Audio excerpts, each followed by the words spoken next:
Assalamualaikum warahmatullahi wabarakatuh. Alhamdulillahirabbil alamin.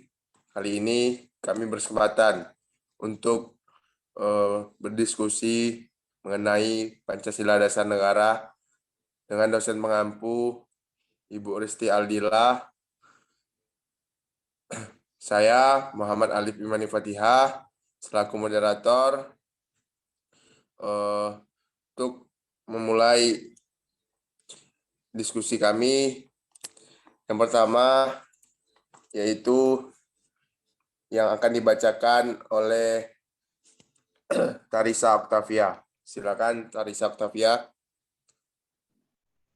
Terima kasih Alif. Assalamualaikum warahmatullahi wabarakatuh. Baiklah, saya akan menjelaskan tentang menelusuri konsep negara, tujuan negara, dan urgensi dasar negara. 1. Menelusuri konsep negara-negara adalah suatu organisasi kekuasaan yang berdaulat dengan tata pemerintahan melaksanakan tata tertib atas suatu umat di suatu daerah tertentu. 3 unsur syarat mutlak bagi adanya negara yaitu 1. Unsur tempat, daerah, wilayah, atau teritori. 2. Unsur manusia, masyarakat, rakyat, atau bangsa. 3. Unsur organisasi, tata kerjasama, atau tata pemerintahan.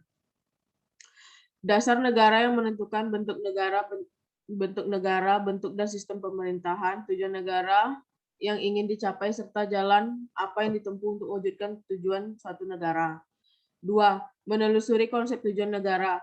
Tujuan negara Indonesia mewujudkan kesejahteraan umum, menjamin keamanan seluruh bangsa dan seluruh wilayah negara. Pendekatan tujuan negara tersebut dapat dilakukan dengan 2 cara. A. Pendekatan kesejahteraan. B. Pendekatan keamanan. 3. Menelusuri konsep dan urgensi dasar negara. Dasar negara merupakan suatu norma dasar dalam penyelenggaraan bernegara yang menjadi sumber dari segala sumber hukum dan sebagai cita hukum, baik tertulis maupun tidak tertulis dalam suatu negara.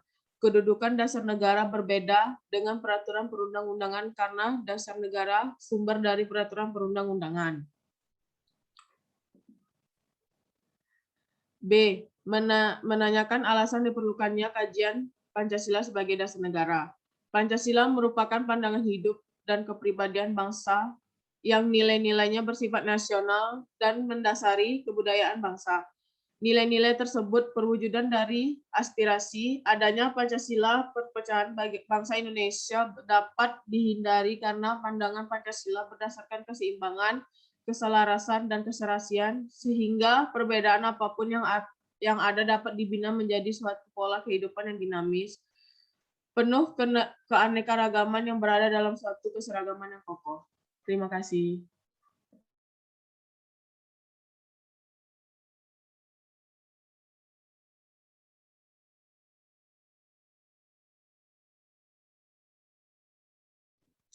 Maaf, Liv, itu mic.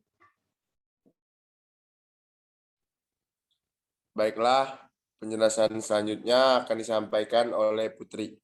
Silakan untuk Putri. Assalamualaikum warahmatullahi wabarakatuh. Sebelumnya terima kasih kepada Alif. Saya Putri Ramadhani akan melanjutkan bagian yang C, menggali sumber yuridis, historis, sosiologis, dan politis tentang Pancasila sebagai dasar negara. Yang pertama, sumber yuridis. Secara yuridis, ketatanegaraan, Pancasila merupakan dasar negara Indonesia terdapat dalam pembukaan Undang-Undang Dasar 1945. Yang kelahirannya ditempa dalam proses kebangsaan Indonesia melalui Undang-Undang Dasar 1945 sebagai payung hukum. Pancasila perlu diaktualisasikan agar dalam praktik berdemokrasinya tidak kehilangan arah dan dapat meredam konflik yang tidak produktif. Yang kedua, sumber historis.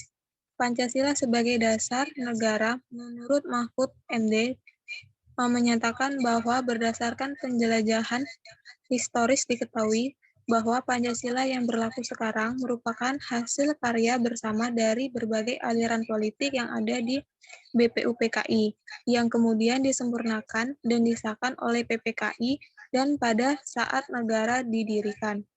Yang ketiga, sumber sosiologi Pancasila sebagai dasar negara.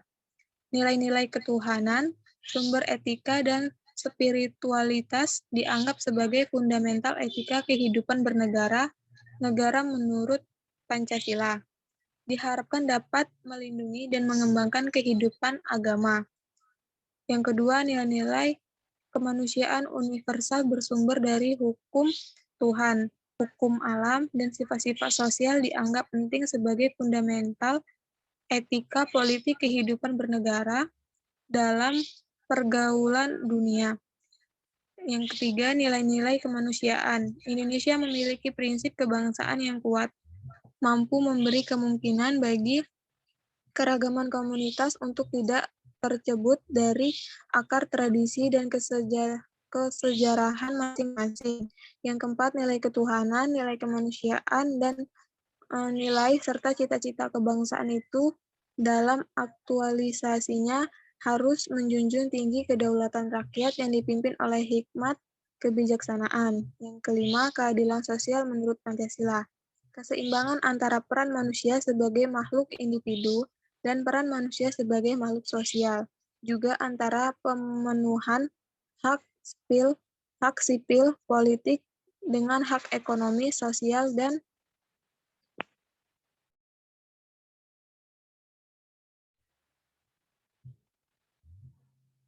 yang keempat, sumber politis Pancasila sebagai dasar negara, pasal 1 ayat 2, dan di dalam pasal 36A, terkandung bahwa Pancasila menjelma menjadi asas dalam sistem demokrasi sosial institusional.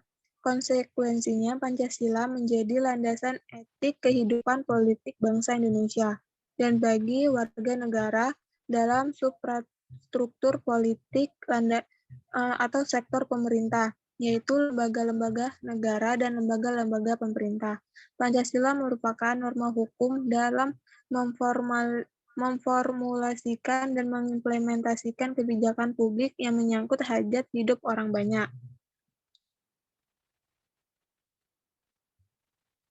Yang D, membangun argumen tentang dinamika dan tantangan Pancasila sebagai dasar negara. Untuk yang pertama, argumen tentang dinamika Pancasila. Pancasila sebagai dasar negara lahir dan berkembang melalui proses yang cukup panjang. Awalnya, adat istiadat dan agama menjadi kekuatan yang membentuk adanya pandangan hidup. Setelah Soekarno menggali kembali nilai-nilai luhur budaya Indonesia, pada 1 Juni 1945, Pancasila disuarakan menjadi dasar negara yang diresmikan pada 8 Agustus 1945 dengan dimaksudkan sila-sila Pancasila dalam pembukaan Undang-Undang Dasar Republik Indonesia tahun 1945. Bersumberkan budaya, adat istiadat, dan agama sebagai tonggaknya. Nilai-nilai Pancasila diyakini kebenarannya dan senantiasa melekat pada kehidupan bangsa dan negara Indonesia. Yang kedua, argumen tentang tantangan terhadap Pancasila pada era globalisasi dewasa ini. Banyak hal yang akan merusak mental dan nilai moral Pancasila yang menjadi kebangsaan bangsa dan negara Indonesia. Tantangan yang muncul berasal dari derasnya arus paham-paham yang berstandar pada otoritas materi, seperti liberalisme, kapitalisme, komunisme, sekularisme, pragmatisme, dan hedonisme, yang menggerus kepribadian bangsa yang berkarakter nilai-nilai Pancasila. Sekian dari saya, kurang lebihnya Assalamualaikum warahmatullahi wabarakatuh. Waalaikumsalam warahmatullahi wabarakatuh. Selanjutnya yang akan dijelaskan oleh Bunga Praditya. Silakan untuk Bunga. Baiklah, terima kasih Alif. Perkenalkan, nama saya Bunga Pradityaningsih. Di sini saya akan menjelaskan tentang mendeskripsikan esensi dan urgensi Pancasila sebagai dasar negara. Yang pertama, esensi dan urgensi Pancasila sebagai dasar negara. Esensi Pancasila sebagai dasar negara, Pancasila secara legal telah diterima dan ditetapkan menjadi dasar dan ideologi negara Indonesia sejak 18 Agustus 1945. Penerimaan Pancasila sebagai dasar negara merupakan milik bersama, akan memudahkan semua stakeholder bangsa dalam membangun negara berdasarkan prinsip-prinsip konstitusional. Mahfud MD 2019 menegaskan Pancasila sebagai dasar negara membawa konsekuensi diterima dengan berlakunya kaidah-kaidah penuntutan dalam pembuatan kebijakan negara, terutama dalam politik hukum nasional. Yang kedua, urgensi Pancasila sebagai dasar negara. Urgensi Pancasila sebagai dasar negara ada dua pendekatan, yaitu pendekatan institusional, membentuk negara bersumber pada nilai-nilai Pancasila sehingga Indonesia memenuhi unsur-unsur sebagai negara modern yang menjamin terwujudnya tujuan negara atau terpenuhinya kepentingan nasional dan bermuara pada terwujudnya masyarakat adil dan makmur. Pendekatan human resources terletak pada negara-negara yang memegang jabatan dalam pemerintah, aparatur negara, melaksanakan nilai-nilai Pancasila secara murni dan konsekuen di dalam pemenuhan tugas dan bertanggung jawab sehingga menghasilkan kebijakan mensejahterakan kepentingan rakyat. Yang kedua, hubungan Pancasila dengan Proklamasi Kemerdekaan Republik Indonesia. Pada hakikatnya, Proklamasi 17 Agustus 1945 bukanlah merupakan tujuan semata-mata, melainkan merupakan suatu sarana, isi, dan arti yang padanya bermuat dua hal sebagai berikut. Yang pertama, pernyataan kemerdekaan bangsa Indonesia pada diri sendiri maupun terhadap dunia luar. Yang kedua, tindakan yang segera harus diselenggarakan berhubungan dengan pernyataan kemerdekaan itu dapat ditentukan letak dan sifat hubungan antara proklamasi kemerdekaan 17 Agustus 1945 dengan pembukaan Undang-Undang Dasar 1945 sebagai berikut. Yang pertama, disebutkan kembali pernyataan kemerdekaan bagian ketiga. Pembukaan menunjukkan bahwa antara proklamasi dengan pembukaan merupakan suatu rangkaian yang tidak bisa dipisah-pisahkan. Yang kedua, ditetapkan pembukaan pada 18 Agustus 1945 bersama-sama ditetapkan Undang-Undang Dasar. Presiden dan Wakil Presiden merupakan relasi bagian kedua proklamasi.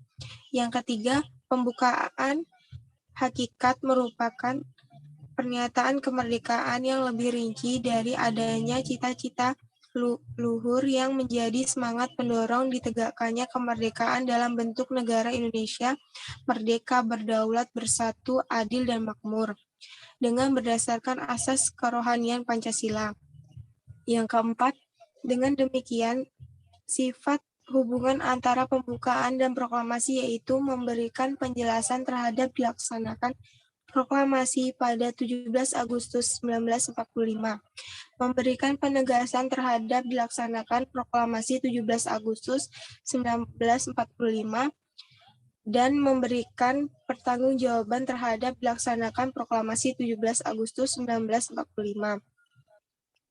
Yang ketiga, hubungan Pancasila dengan pembukaan Undang-Undang 1945 Natonagoro 1992 pada tanggal 24-26 menegaskan bahwa Undang-Undang Dasar tidak merupakan peraturan hukum yang tertinggi. Dapat disimpulkan bahwa hubungan Pancasila dengan pembukaan Undang-Undang Dasar 1945 antara lain sebagai berikut.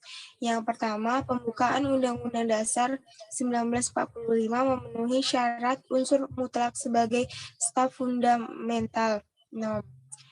Pancasila merupakan asas kerohanian dan pembukaan Undang-Undang Dasar 1945 sebagai staf fundamental norm dalam pasal 37 ayat 1 sampai ayat 5 Undang-Undang Dasar 1945 pasca amandemen keempat Dalam pasal 37 tersebut hanya memuat ketentuan perubahan pasal-pasal dalam Undang-Undang 1945, tidak memuat ketentuan untuk mengubah pembukaan Undang-Undang 1945. Sekian yang dapat saya sampaikan. Terima kasih. Baik, terima kasih untuk Bunga. Selanjutnya penjelasan yang akan disampaikan oleh Astrid. Silakan untuk Astrid. Baiklah, terima kasih kepada Alif. Saya Astrid Marcelia Putri akan menyampaikan materi lanjutan dari Bunga. Yang keempat, penjabaran Pancasila dalam pasal-pasal Undang-Undang Dasar Negara Republik Indonesia 1945. Yang pertama, Pancasila merupakan asas kerohanian dari pembukaan Undang-Undang Dasar 1945 sebagai staf fundamental. Yang kedua, pembukaan Undang-Undang Dasar 1945 dikristalisasikan dalam wujud pokok-pokok pikiran yang terkandung dalam pembukaan Undang-Undang Dasar. Yang ketiga, pokok-pokok pikiran yang terkandung dalam pembukaan Undang-Undang Dasar 1945 terjelma dalam pasal-pasal Undang-Undang Dasar 1945, kedudukan pasal-pasal berbeda dengan kedudukan Pancasila, dan pembukaan Undang-Undang Dasar. Implikasinya, pasal-pasal dalam Undang-Undang 1945 tidak bersifat permanen, artinya dapat diubah berdasarkan ketentuan dalam pasal 37 ayat 1 sampai dengan ayat 5 Undang-Undang Dasar 1945. Yang kelima, implementasi Pancasila dalam perumusan kebijakan. A. Bidang politik. Implementasi Pancasila dalam perumusan kebijakan bidang politik dapat ditransformasikan melalui sistem politik yang bertumpu pada asas kedaulatan rakyat berdasarkan konstitusi mengacu pada pasal 1 ayat 2 Undang-Undang Dasar 1945. Yang B. Bidang ekonomi. Menurut Mubianto dalam Oesman dan Alfian, ada 5 prinsip pembangunan ekonomi yang mengacu kepada nilai Pancasila. Yang pertama, ketuhanan yang Maha Esa. Roda perekonomian digerakkan oleh rangsangan-rangsangan ekonomi, sosial, dan moral. Kemanusiaan yang adil dan beradab. Ada kehendak seluruh masyarakat untuk mewujudkan pemerataan sosial sesuai asas-asas kemanusiaan. Yang ketiga, persatuan Indonesia. Prioritas kebijaksanaan ekonomi. Penciptaan perekonomian nasional yang tangguh berarti nasionalisme menjiwai setiap kebijakan ekonomi. Yang keempat, kerakyatan yang dipimpin oleh hikmat kebijaksanaan dan permusyawaratan perwakilan. Koperasi merupakan songko guru perekonomian dan merupakan bentuk saling konkret dan dari usaha bersama. Yang kelima, keadilan sosial bagi seluruh rakyat Indonesia. Adanya imbangan yang jelas dan tegas antara perencanaan di tingkat nasional dan desentralisasi dalam pelaksanaan kebijakan ekonomi untuk mencapai keadilan ekonomi dan keadilan sosial. Yang C, bidang sosial budaya. Strategi yang harus dilaksanakan pemerintah dalam memperkokoh kesatuan dan persatuan melalui pembangunan sosial budaya.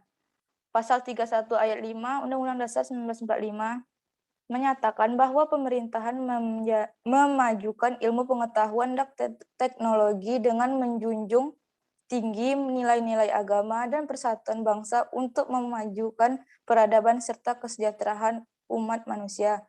Pasal 32 ayat 1 Undang-Undang Dasar 1945 bahwa negara memajukan kebudayaan nasional Indonesia di tengah peradaban dunia dengan menjamin kebebasan masyarakat. Pasal 32 ayat 3 Undang-Undang Dasar 1945, negara menghormati dan memelihara bahasa daerah sebagai kekayaan budaya nasional. Baiklah, sekian, terima kasih.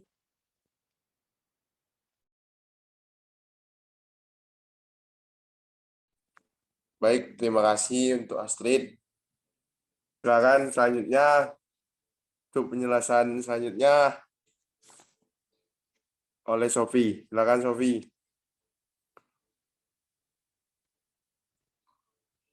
Baik, terima kasih. Assalamualaikum warahmatullahi wabarakatuh. Perkenalkan, saya Sofi Salsabila akan mempresentasikan bagian yang F, yaitu Kuman tentang makna dan pentingnya Pancasila sebagai dasar negara. Pancasila sebagai dasar negara berarti setiap sendi-sendi ketatanegaraan pada negara Republik Indonesia harus berlandaskan dan sesuai nilai-nilai Pancasila. Pancasila harus senantiasa menjadi ruh atau spirit yang menjiwai kegiatan membentuk negara seperti kegiatan mengamandemen UUD dan menjiwai segala urusan penyelenggaraan negara. Urgensi Pancasila sebagai dasar negara yang pertama, agar para pejabat publik dalam menyelenggarakan negara tidak hilang arah. Yang kedua, agar partisipasi aktif seluruh warga negara dalam proses pembangunan dalam berbagai bidang kehidupan bangsa dijiwai oleh nilai-nilai Pancasila, agar dapat diwujudkan masyarakat yang makmur dan dalam keadilan, dan masyarakat yang adil dalam kemakmuran.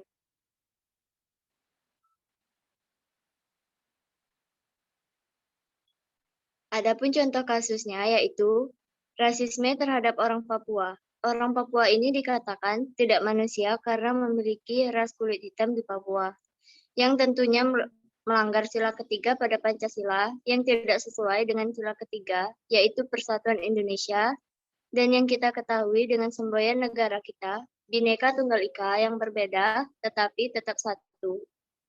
Rasisme juga dapat timbul karena adanya perbedaan dari segi psikologi, ideologi, dan ekonomi. Kondisi yang dapat menimbulkan rasisme dalam masyarakat yaitu adanya beberapa kelompok ras dengan kebudayaan yang berbeda, serta adanya pelembagaan ketidaksetaraan pada masing-masing ras yang saling berhubungan satu sama lain. Baiklah, terima kasih. Wassalamualaikum warahmatullahi wabarakatuh. Waalaikumsalam warahmatullahi wabarakatuh. Baik, terima kasih untuk Sophie. Baiklah, saya selaku moderator mengakhiri dari penjelasan kami tentang Pancasila Dasar Negara. Sekian dari kami, lebih kurangnya mohon maaf. Kami akhiri. Assalamualaikum warahmatullahi wabarakatuh.